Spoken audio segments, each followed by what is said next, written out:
આજે રવેચી માતા આવી ગયા અને અહીંયા દર્શન કરવા પણ નતું જોવાય એટલી ભીડ હતી. મેળા જેવો માહોલ હતો. સ્વાગત છે આજના નવા વ્લોગમાં. આજે આપણે જવાનું હતું રવેચી માતાએ દર્શન કરવા. ભાઈબંધો ભેગા નીકળી પડ્યા બાઇક લઈને દર્શન કરવા. વચ્ચે રસ્તાનો નજારો માણતા માણતા આપણે જતા હતા. રસ્તામાં ગાડીઓ માણસો અને પબ્લિકની ભીડ જોઈને જ લાગતું હતું કે આજે વધારે પબ્લિક છે ત્યાં. આપણે રવેચી માતાના ગેટ કનેથી થઈ ગયા હતા એન્ટર રવેચી માતાનું જે ગ્રાઉન્ડ છે ત્યાં. તમે પણ જો આઠમ ભરવા આવ્યો હોય તો કમેન્ટ જરૂરથી કરી દેજો. અહીંયાથી જ ભીડનો ફૂલ માહોલ ગરમ. જેમ તેમ કરી લાઈનમાં ઉભા રહીને આપણે અહીંયા દર્શન કરી લીધા. તમને પણ દર્શન કરાવી દો. અહીંયા જુઓ મંદિરની અંદર ખતરનાક ભીડ છે. આવી ગયા તળાવ બાજુના. અહીંયા ભાઈ જે મછલીઓ છે ને ખતરનાક. અહીંયા જે પ્રસાદી કંઈ પણ ખાવાનું નાખો એટલે જે ખાવા માટે ભેગી થાય ને ત્યારે ખતરનાક નજારો. કેટલી માછલીઓ આવે જો તમે.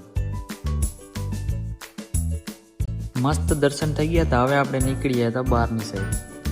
આની અંદર 4-5 વર્ષ પહેલા જે આપણે બેસતા જે મજા આવતી ને ભાઈ ખતરનાક હો. હવે એ સમય પાછો ના આવે. રવેચી માતાથી મોટી રવ સાઈડ આપણે નીકળી ગયા હતા કારણ કે આપણે જવાનું તો હવે રાપર. અહીંયા રાપરની અંદર આપણે થઈ ગયા એન્ટર. આવી ગયા સુપર સ્ટાઇલ સલૂનમાં જ્યાં આપણે એક ભાઈબંધને કપાવવાના હતા બાલ. એટલે આપણે અહીંયા બારે બેઠા બેઠા વાટ જોતા હતા. સીધા આવી ગયા આઈ રાજા મોબાઈલમાં. ત્યાં આપણે બધા 2-4 ભાઈબંધો મૂકો નસવીને ધનો બધા આવી ગયા હતા. અહીંયા આપણે થોડુંક કામ હતું મોબાઈલ.